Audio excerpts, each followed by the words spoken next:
السلام علیکم ورحمۃ اللہ وبرکاتہ۔ الحمد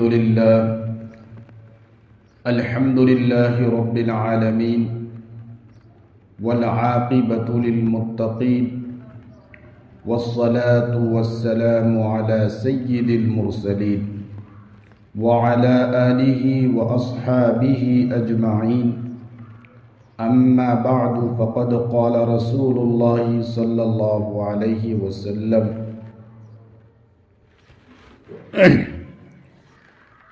اذا كانت ليلة النصف من شعبان فقوموا ليلها وصوموا نهارها۔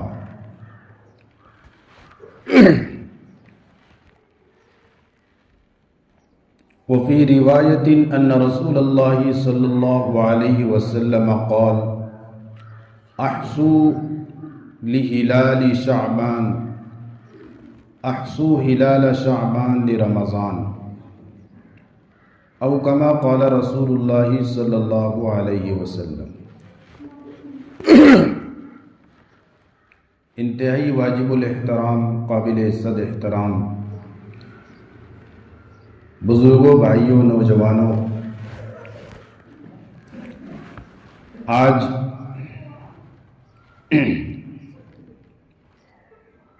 7 فروری 2025 بمطابق 8 شعبان المعظم 1446 ہجری بروز جمعہ،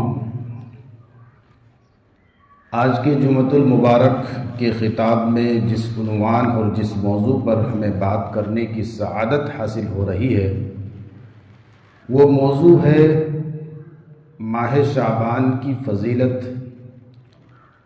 اور شب برات میں کرنے والے اعمال اور بچنے والے اعمال۔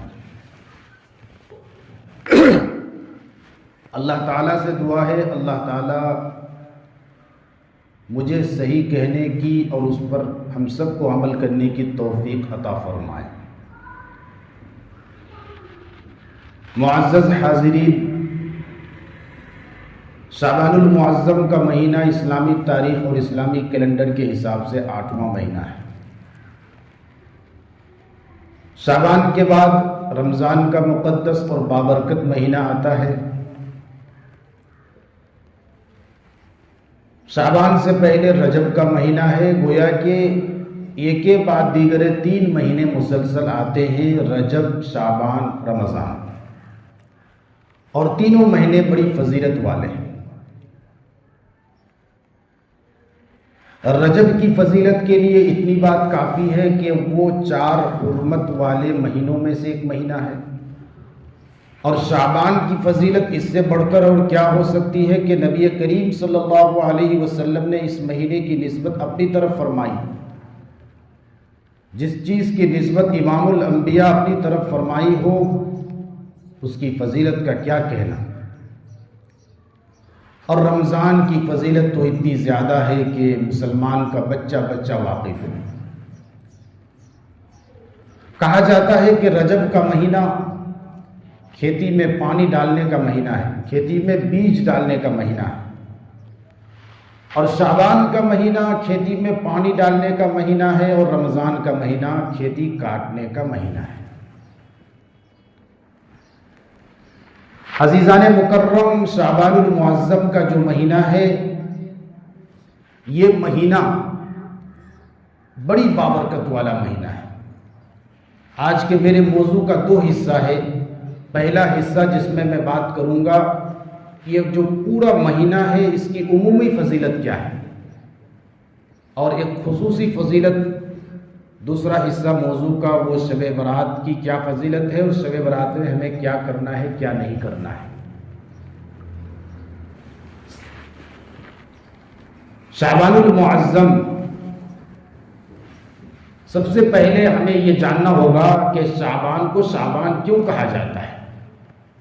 شیخ عبدالحق محدث دہلوی رحمۃ اللہ علیہ نے اپنی کتاب، بہت مشہور کتاب ہے، ما ثبت بالسنہ، اس کتاب کا نام ہے، اس میں حضرت نے لکھا حضرت انس بن مالک رضی اللہ عنہ کی روایت سے اور ان کے حوالے سے یہ بات لکھی ہے کہ اللہ تبارک و تعالی شعبان کے مہینوں میں روزہ دار کی نیکیوں میں اضافہ فرما دیتے ہیں، اور شعبان کے مہینے میں درخت کی شاخوں کی طرح نیکیوں میں اضافہ ہو جاتا ہے، نیکیاں تقسیم کی جاتی ہے، اسی لیے اس کو شعبان کہا جاتا ہے۔ عربی گرامر کے اعتبار سے شعبان یہ شعب سے نکلا ہے، اور شعب کے معنی ہے شاخ در شاخ، یعنی ٹہنیاں، بہت ساری ٹہنیاں۔ چونکہ اس مہینے میں خیر و برکت کی شاخیں پھوٹتی ہیں اور خیر و برکت اور نیکیوں میں درخت کی شاخوں کی طرح اضافہ ہو جاتا ہے، اس لیے اس کو شعبان کہا جاتا ہے۔ یہ شعبان کو شعبان کہنے کی وجہ ہے۔ شعبان کا مہینہ رمضان کا مقدمہ ہے، کیونکہ شعبان کے بعد رمضان آتا ہے، تو شعبان یہ رمضان کا مقدمہ ہوا، رمضان کی تیاری کا مہینہ ہے۔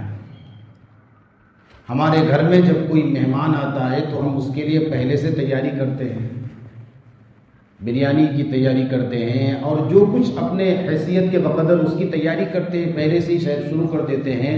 ہمارے سامنے رمضان کی شکل میں ایک مہمان آ رہا ہے، رمضان جو اپنے دامن میں اللہ کی رحمت، اللہ کی برکت، عطا اور بخشش کو سمیٹ کر ہمارے سامنے آ رہا ہے ایک مہمان کی شکل میں، تو ہمیں بھی اس کی تیاری کرنی چاہیے، اور اس کے لیے یہ شعبان کا مہینہ ہے کہ شعبان کے مہینے سے ہی ہم رمضان کی تیاری کریں۔ نبی کریم صلی اللہ علیہ وسلم کا معمول یہ تھا کہ آپ صلی اللہ علیہ وسلم شعبان کے مہینے سے بلکہ رجب سے رمضان کی تیاری شروع فرما دیتے تھے، اور شعبان میں تیاری میں اضافہ کر دیتے تھے۔ پورا مہینہ صرف کچھ دن چھوڑ کر کے پورا مہینہ روزہ رکھتے تھے۔ مسلم شریف کی حدیث ہے، حدیث نمبر 1156، اور بخاری شریف کی حدیث ہے، حدیث نمبر 1969۔ اس حدیث میں امی عائشہ رضی اللہ عنہا فرماتی ہے کہ ما رأیتہ فی شہر اکثر منہ صیاما فی شعبان، یعنی میں نے رسول اللہ صلی اللہ علیہ وسلم کو شعبان سے زیادہ کسی اور مہینے میں روزہ رکھتے ہوئے نہیں دیکھا۔ آپ صلی اللہ علیہ وسلم مکمل کسی مہینے کا اگر روزہ رکھتے تھے تو وہ رمضان کا تھا، اور کثرت سے جس مہینے میں روزہ رکھتے تھے وہ شعبان کا مہینہ تھا۔ تو امی عائشہ فرماتی ہیں کہ میں نے نبی کریم صلی اللہ علیہ وسلم کو شعبان کے مہینے سے زیادہ کسی اور مہینے میں کثرت کے ساتھ، اہتمام کے ساتھ روزہ رکھتے ہوئے نہیں دیکھا۔ حضرت اسامہ بن زید رضی اللہ عنہ کی روایت ہے، وہ فرماتے ہیں کہ میں نے رسول اللہ صلی اللہ علیہ وسلم سے پوچھا، یا رسول اللہ ارأیتک، میں آپ کو دیکھتا ہوں کہ آپ لا تدعوا صومین من کل جمعۃ، ہفتہ کے 2 دن کا روزہ آپ کبھی نہیں چھوڑتے ہیں۔ ہم آپ کو دیکھتے ہیں کہ آپ ہفتہ کے 2 دن کا روزہ بڑی پابندی سے رکھتے ہیں، کبھی نہیں چھوڑتے۔ تو انہوں نے پوچھا، یا رسول اللہ اس کی کیا وجہ ہے، آپ کیوں نہیں چھوڑتے؟ تو حضور صلی اللہ علیہ وسلم نے پوچھا، ایو یومین، کون سے وہ 2 دن؟ تو اسامہ بن زید رضی اللہ عنہ نے کہا کہ وہ یوم الاثنین و یوم الخمیس، یعنی پیر کا دن اور جمعرات کا دن۔ تو آپ صلی اللہ علیہ وسلم نے فرمایا کہ ذاک یومان تعرض الاعمال علی رب العالمین، یہ وہ 2 دن ایسے ہیں کہ ان 2 دنوں میں ہفتے کے اعمال، بندوں کے اعمال رب العالمین کے بارگاہ میں پیش ہوتے ہیں۔ فَأَحَبُّ أَن يُعْرَضَ عَمَلِي وَأَنَا صَائِمٌ، اور میں یہ چاہتا ہوں کہ میرا عمل جب اللہ کے بارگاہ میں پہنچے تو میں روزہ دار رہوں، روزہ کی حالت میں رہوں۔ حضرت اسامہ بن زید رضی اللہ عنہ نے دوسرا سوال کیا، یا رسول اللہ ہم آپ کو دیکھتے ہیں کہ آپ جتنا کثرت کے ساتھ شعبان میں روزہ رکھتے ہیں اتنا کسی اور مہینے میں نہیں رکھتے، جتنا شعبان میں آپ روزوں کا اہتمام کرتے ہیں کسی اور مہینے میں نہیں رکھتے ہیں۔ تو حضور صلی اللہ علیہ وسلم نے فرمایا کہ یہ وہ مہینہ ہے جس مہینے کی عظمت سے، فضیلت سے، برکتوں سے اکثر لوگ جو ہے غفلت کے شکار ہیں، ناواقف۔ پھر آپ صلی اللہ علیہ وسلم نے فرمایا کہ رجب اور رمضان کے درمیان جو شعبان کا مہینہ ہے، یہ وہ مہینہ ہے جس مہینوں میں بندوں کے پورے سال کے اعمال اللہ رب العالمین کی بارگاہ میں پیش کیے جاتے ہیں۔ فَأُحِبُّ أَن يُرْفَعَ عَمَلِي وَأَنَا صَائِمٌ، میں یہ چاہتا ہوں کہ میرے اعمال جب مجموعی اعتبار سے پورے سال کا مجموعہ اور پورے سال کا اعمال جب رب العالمین کے بارگاہ میں پہنچے تو میں روزے کی حالت میں رہوں۔ تو آپ صلی اللہ علیہ وسلم ہفتے کے 2 دن روزہ رکھتے تھے اہتمام کے ساتھ، اور پورے سال میں جتنا اہتمام کے ساتھ شعبان کا روزہ رکھتے تھے کسی اور مہینے میں اتنا نہیں رکھتے۔ یہ آپ صلی اللہ علیہ وسلم کا شعبان میں معمول تھا۔ ہمارا حال کیا ہے اس کے برخلاف کہ ہم صرف ایک شب برات کا روزہ پکڑ لیتے ہیں اور اس دن روزہ رکھ کر کے ہم سوچتے ہیں کہ ہم نے بہت بڑا کمال کر دیا اور ہم اپنی بخشش کروا لیتے ہیں۔